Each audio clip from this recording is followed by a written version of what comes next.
Grand గా చేద్దాం అనుకున్నాను. ఏడ్చేర్లే, మీ సెలబ్రేషన్స్ నాకు తెలియవేటి. చందా పేరు చెప్పి దందా చేస్తారు. ఓ నా దండిన డబ్బుల్ని ఏదైనా మంచి పని కోసం ఉపయోగిస్తారా అంటే అది లేదు. పైగా నా విగ్రహాన్ని కొనడానికి పెళ్లి సంబంధాల్లో పిల్లని చూడడానికి వెళ్ళినట్టు పలోమను 10 మంది వెళ్తారు. అందులో ఒకడికి ఆ బొమ్మ నచ్చిందని, ఇంకోటికి ఈ బొమ్మ నచ్చిందని. నా కర్మ ఏంటంటే అక్కడ ఉన్నవన్నీ నా బొమ్మలే. మళ్ళీ తీరా 10 మందికి ఒక బొమ్మ నచ్చాక అమ్మేటోడు అలుసుగా తీసుకొని 10,000 15,000 అని బాంబు పేలుస్తాడు. ఎందుకురా బాబు ఇంత రేట్ అంటే కలకత్తా నుంచి తెప్పించామంటాడు. నాకు అర్థం కానిది ఏంటంటే ఎక్కడైతే నేను కలకత్తా నుంచి అయితే నాకన్నా మునగాడు వస్తాడా, అక్కడ కూడా నేనే కదా.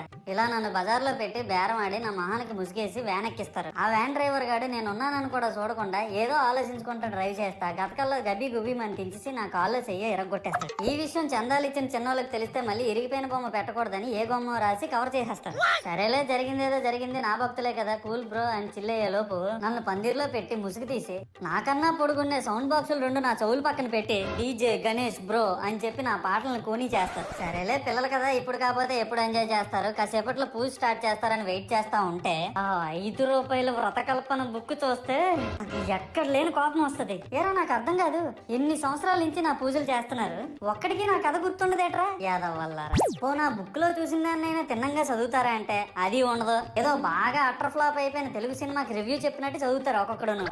ఇంకా తర్వాత 9 రాత్రుల పాటు నాకు ఎన్ని సినిమాలు చూపించాలో అన్ని సినిమాలు చూపిస్తారా. ఇందులో ఫన్నీ పార్ట్ ఏంటంటే నేను ఎన్ని బ్యాచ్లను చూస్తాను తెలుసా. ప్రతి వీధి పందిరి దగ్గరికి తిరుగుతూ నా విగ్రహాలకు రివ్యూ ఇచ్చే బ్యాచ్ ఒకటి, ప్రసాదాల కోసం ప్రతి పందిరి దగ్గరికి తిరిగే బ్యాచ్ ఇంకొకటి.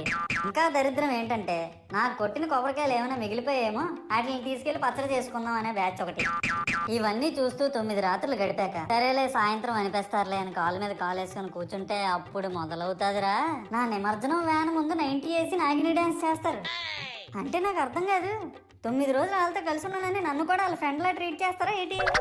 అబ్బా అబ్బా అబ్బా అబ్బా, మునిగినంత వరకు మనశ్శాంతి ఉండదురా బాబు నాకు. అంటే ఆ మాత్రం హడావడి లేకపోతే నీ గొప్పతనం 10 మందికి ఎలా తెలుస్తుంది స్వామి? ఇవన్నీ నీకు గొప్పలాగా ఉన్నాయారా. ఇప్పుడు 100-200 అడుగులు నా విగ్రహాన్ని తయారు చేస్తారు. నేను స్టడీగా నించుంటున్నాను కాబట్టి నాతో సెల్ఫీలు దిగుతున్నారు. అదే నేను రింగ్ రోడ్ లో నడిచాను అనుకో పరిస్థితి. చూడు మహేష్, పిడికిడంత పసుపు ముద్దలో నేనున్నానని భావించి మనస్ఫూర్తిగా దండం పెట్టుకో చాలు. ప్రతి సంవత్సరం పెరగాల్సిందే నా విగ్రహాల యొక్క పొడవు కాదు, మానవుని యొక్క బుద్ధి.